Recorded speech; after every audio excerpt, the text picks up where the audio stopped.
Ingatlah bahwasanya yang menguji kita dengan ujian ini, ya, yang menimpakan kita musibah ini adalah Allah Subhanahu wa taala. Allah Subhanahu wa taala berarti ya sengaja, ya, Allah dengan hikmahnya sengaja menimpakan musibah ini kepada kita. Allah telah memilih kita untuk diuji dengan ujian ini dan Allah tahu ujian ini pas buat kita.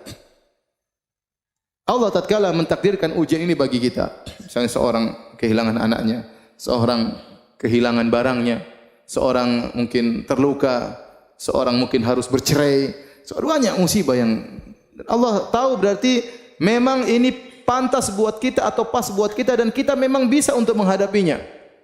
Maka seorang ridha dengan keputusan Allah Subhanahu wa taala. Apalagi seorang tahu bahwasanya yang menentukan, mentakdirkan adanya musibah ini adalah Arhamur Rahimin, adalah zat yang Maha Pengasih lagi Maha Penyayang, yang lebih sayang kepada dia daripada seorang ibu kepada anaknya. Ya. Lallahu arhamu bi ibadihi min hadhihi bi waladiha. Allah lebih sayang kepada hamba-hambanya daripada seorang ibu terhadap anaknya. Jadi kalau Allah kasih kita musibah, kasih kita ujian, ya udahlah, ini berarti memang Allah sudah takdirkan. Dan Allah memilih buat kita ujian tersebut, berarti kita sebenarnya sanggup untuk menghadapinya. Karena Allah telah berfirman, la yukallifullahu nafsan illa wusaha. Allah tidak memberi luar kemampuan. Jadi kalau kita berusaha, bersabar, berdoa, tegar, insyaallah kita bisa menghadapi ujian ini. Dan ini memang pas, kadarnya sesuai yang Allah kehendaki. Ini dia ujiannya sekian. Kadarnya sekian. Makanya tadi hadis yang sudah saya sebutkan, Allah memberi ujian kepada seorang hamba. In kana fi imanihi salabatun zida fi balaihi. Kalau ternyata imannya kokoh, Allah tambah. Berarti Allah memberi ujian sesuai dengan kadar yang pas buat kita. Maka seorang begitu diuji, sabar. Sabar, dia tahu bahwasanya ini adalah ujian yang memang harusnya bisa dia hadapi. Kemudian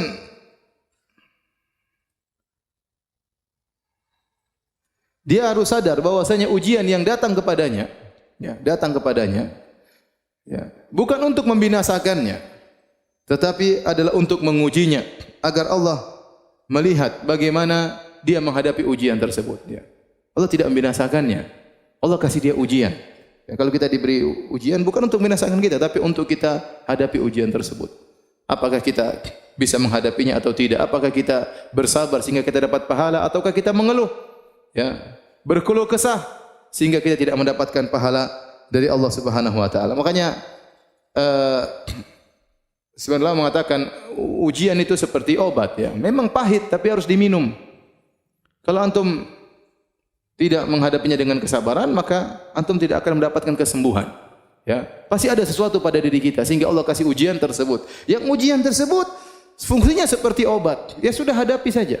Hadapi dengan kesabaran sebagaimana kita bersabar kalau dikasih obat oleh dokter kita minum. Bahkan kalau harus diamputasi kita bersabar karena kita tahu di balik itu pasti ada kebaikan. Ini obat yang Allah berikan kepada kita, mau tidak mau inilah obat.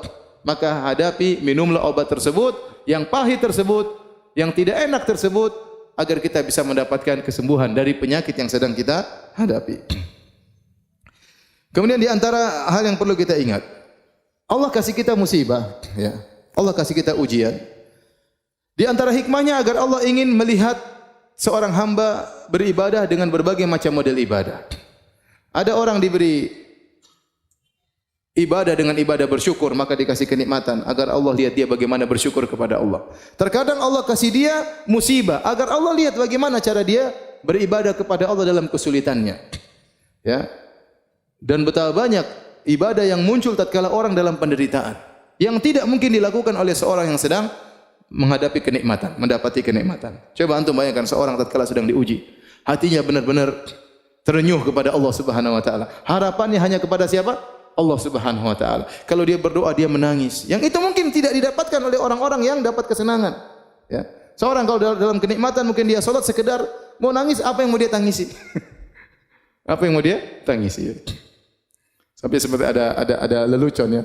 Ada seorang imam di Mekah.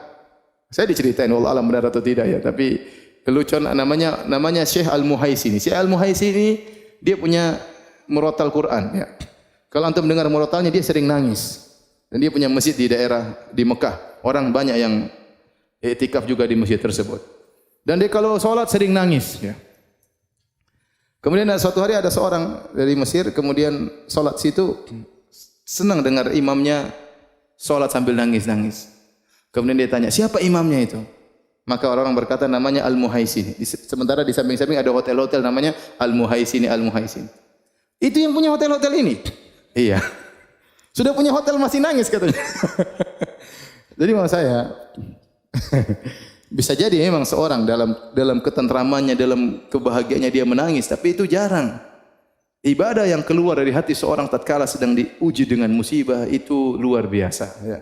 Luar biasa. Makanya terkadang seorang lilit utang, dia berdoa kepada Allah Subhanahu wa taala dan utangnya tidak dilunas-lunaskan oleh Allah Subhanahu wa taala. Karena Allah tahu kalau utangnya lunas dia berhenti berdoa kepada Allah Subhanahu wa taala.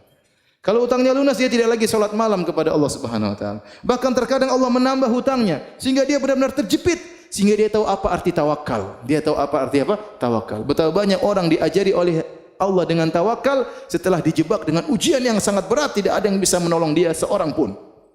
Presiden pun tidak bisa menolong dia. Ya. Tidak ada yang bisa menolong dia kecuali siapa? Allah. Maka dengan adanya ujian, adanya musibah, adanya penderitaan, maka Allah Subhanahu wa taala ingin mengetahui dari seorang hamba agar hamba itu beribadah dengan berbagai macam model ibadah. Ada ibadah syukur, ada ibadah apa?